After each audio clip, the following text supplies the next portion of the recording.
मीना द्विवेदी के उम्मीदवार हो जाने के बाद गोविंदगंज में टसल की स्थिति पैदा हो जाएगी, क्योंकि राजू तिवारी के लिए चिराग पासवान ने भी बिल्कुल खुट्टा ठोक रखा है कि भाई हमको अरेरा चाहिए, गोविंदगंज चाहिए। मीना द्विवेदी जन सुराज ज्वाइन कर ली, इससे जन सुराज को कितना फायदा होने जा रहा है गोविंदगंज विधानसभा सीट से? देखिए, और प्लस जो भूमिहार समाज का वोट है, वो समाज अगर लाने में वोट अगर लाने में गप्पू राय सफल हो जाते हैं तो फिर गप्पू राय का ये अरमान विधानसभा जाने का पूरा होगा। और कि क्या एक सीट के लिए चिराग पासवान अपना गठबंधन पूरा तोड़ेंगे?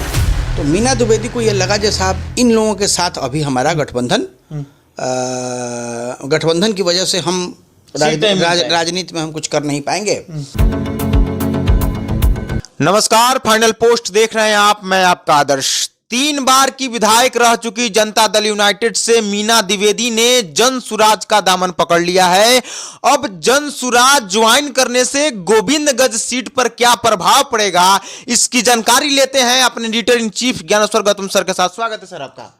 धन्यवाद आदर्श। सर, गोविंदगंज सीट मीना द्विवेदी वहां से 3 बार विधायक रह चुकी हैं, और वहीं नहीं उनकी मतलब परिवार को भी देखा जाए तो देवेंद्र नाथ दुबे, भूपेंद्र नाथ दुबे, वो लोग भी वहां से विधायक रह चुके हैं। उनका जन सुराज ज्वाइन करना, गोविंदगंज क्या एनडीए छोड़ दिया?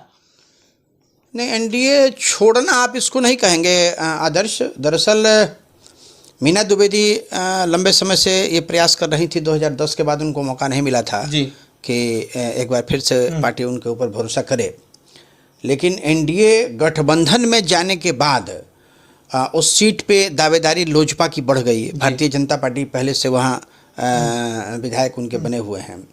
तो मीना द्विवेदी को ये लगा जैसा साहब इन लोगों के साथ अभी हमारा गठबंधन की वजह से हम राजनीति में हम कुछ कर नहीं पाएंगे। तो मीना द्विवेदी ने जन सुराज का दामन थाम लिया। और हालांकि एक बात आपको बता दें कि मीना द्विवेदी के उम्मीदवार हो जाने के बाद गोविंदगंज में टसल की स्थिति पैदा हो जाएगी, क्योंकि एक तरफ एक ब्राह्मण मीना द्विवेदी, दूसरे ब्राह्मण के तौर पे ही आएंगे। अगर मान लीजिए लोजपा ये सीट लेती है, क्योंकि आपको बता दें कि राजू तिवारी के लिए चिराग पासवान ने भी बिल्कुल खुट्टा ठोक रखा है कि भाई हमको अरेरा चाहिए, गोविंदगंज चाहिए। तो हो सकता है राजू तिवारी वहाँ से उम्मीदवार हो जाए। अगर राजू तिवारी उम्मीदवार नहीं होते हैं तो सुनील मनी तिवारी वहाँ से उम्मीदवार होंगे। सुनील मनी तिवारी भारतीय जनता पार्टी से हैं, जाति से ब्राह्मण है। मीना द्विवेदी जन सुराज की उम्मीदवार अगर होंगी, जाति से ब्राह्मण है ना। वैसी स्थिति में हमको लगता है कि वहाँ से कांग्रेस के उम्मीदवार, भावी उम्मीदवार गप्पू राय, जिला परिषद के अध्यक्ष हैं अभी, और लंबे समय से गोविंदगंज की जनता के संपर्क में हैं। 2-3 बार चुनाव भी लड़े, लेकिन उनको उसका लाभ नहीं मिल सका। तो इस बार हो सकता है कि उनका पलड़ा थोड़ा भारी रहे। वजह उसकी क्या है कि ब्राह्मण वोट जो है, ब्राह्मण वोट में डिवीजन होगा, है ना। और यहाँ महागठबंधन का जो वोट है, उस महागठबंधन का वोट और प्लस जो भूमिहार समाज का वोट है, वो समाज अगर लाने में वोट अगर लाने में गप्पू राय सफल हो जाते हैं तो फिर गप्पू राय का ये अरमान विधानसभा जाने का पूरा होगा, और गप्पू राय उस सीट पर बाजी मार सकते हैं। कहा जा रहा है कि मीना द्विवेदी को ज्वाइन करने के बाद जन सुराज को जो महिला वोटर्स है, खासकर वो मीना द्विवेदी के साथ है गोविंदगंज की। देखिए, महिला वोटर्स के साथ साथ मैं आपको एक चीज़ बताऊं आदर्श, कि हम लोग अक्सर चर्चा करते रहे हैं कि बिहार में जो चुनाव होता है, उसमें चुनाव के 72 घंटे पहले सारा समीकरण कास्ट लाइन पे आके सेट करता है। तो कास्ट लाइन पे आके सेट करता है, तो एक चीज़ तो आप ध्यान में रख लीजिए कि मीना द्विवेदी को अगर महिलाओं का साथ मिलेगा तो महिलाओं में भी ब्राह्मण समुदाय की जो महिलाएं हैं उन्हीं का साथ मिलेगा।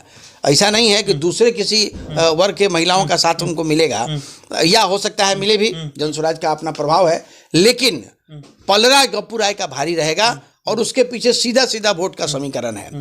देखिए, मलाह वोटों की संख्या वहाँ बहुत अच्छी है, जो सीधे तौर पे महागठबंधन के साथ जाएगा। मुस्लिम वोटों की संख्या अच्छी है, सीधे तौर पे महागठबंधन के साथ जाएगा। यदुवंशियों की संख्या अच्छी है, महागठबंधन के साथ जाएगा। भूमिहार अकेला उम्मीदवार हैं, इस नाते भूमिहारों का वोट उनके साथ जाएगा। तो अगर ये कॉम्बिनेशन बन जाता है, जिस कॉम्बिनेशन की चर्चा भी कर लेते हैं, मान लीजिए लोजपा से उम्मीदवार हो जाते हैं राजू तिवारी, या बीजेपी के उम्मीदवार हो जाते हैं सुनील मनी तिवारी, ठीक है, तो इन दोनों में से कोई एक ब्राह्मण समुदाय से, मीना द्विवेदी ब्राह्मण समुदाय से, है ना, गप्पू राय भूमिहार समाज से, है ना। तो वोट का जो कैलकुलेशन है, वो जो कैलकुलेशन हमको दिख रहा है, उसमें गप्पू राय बाजी मारते हुए दिख रहे हैं, क्योंकि भूमिहार वोटों की संख्या भी वहां कम नहीं है। लगभग हमको लगता है कि विधानसभा में 45 से 50 हजार भूमिहारों का वोट वहां गोविंदगंज विधानसभा में है। जी राजू तिवारी की बात हो रही है कि लोजपा भी वहां पे ताल ठोका हुआ है कि हमको ये सीट हमको चाहिए, लेकिन यह बात आ रही है कि क्या एक सीट के लिए चिराग पासवान अपना गठबंधन पूरा तोड़ेंगे? कहाँ गठबंधन तोड़ने की बात है? नहीं, लेकिन मतलब अड़े हुए हैं कि हमको गोविंदगंज नहीं अड़े हुए हैं गोविंदगंज। नहीं ठीक है, उनके प्रदेश का अध्यक्ष है राजू तिवारी। राजू तिवारी की अगर चिराग पासवान डिमांड कर रहे हैं तो कोई गलत तो नहीं कर रहे हैं।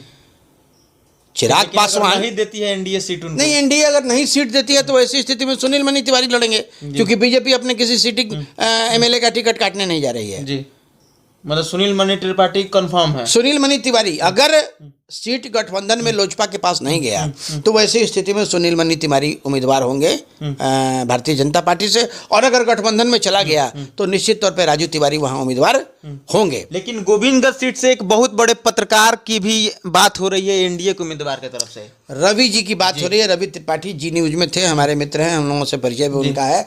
रवि त्रिपाठी भी अच्छे लोग हैं, लेकिन अभी हमको लगता है कि उनके लिए नया है। हो सकता है कि बीजेपी उनके ऊपर भी अपना दाव खेले, दाव आजमावे, लेकिन उनके साथ भी वही है कि रवि त्रिपाठी भी ब्राह्मण समुदाय से आते हैं, है ना। तो फिर जो है फिर वही कैलकुलेशन घूम फिर के आएगा। हाँ, एक बात जरूर है कि भारतीय जनता पार्टी का जो अपना वोट बैंक है हर जाति में, है ना, तो ऐसी स्थिति में लड़ाई थोड़ा इंटरेस्टिंग जरूर हो जाएगी। लेकिन जो कास्ट लाइन का समीकरण आप देखें, जो पिछले 25 चुनावों से हम लोग देखते आए हैं, है ना। दूसरा क्या है कि बीजेपी के प्रति एंटी इनकम्बेंसी भी है, बीजेपी के प्रति एंटी इनकम्बेंसी भी है। तो उस एंटी इनकम्बेंसी अगर सुनील मनी तिवारी का टिकट बदल जाता है तो वैसी स्थिति में एंटी इनकम्बेंसी कम होगी और रवि त्रिपाठी डायरेक्ट फाइट दे सकते हैं गप्पू राय को, अगर बीजेपी ने टिकट वहां बदला तो।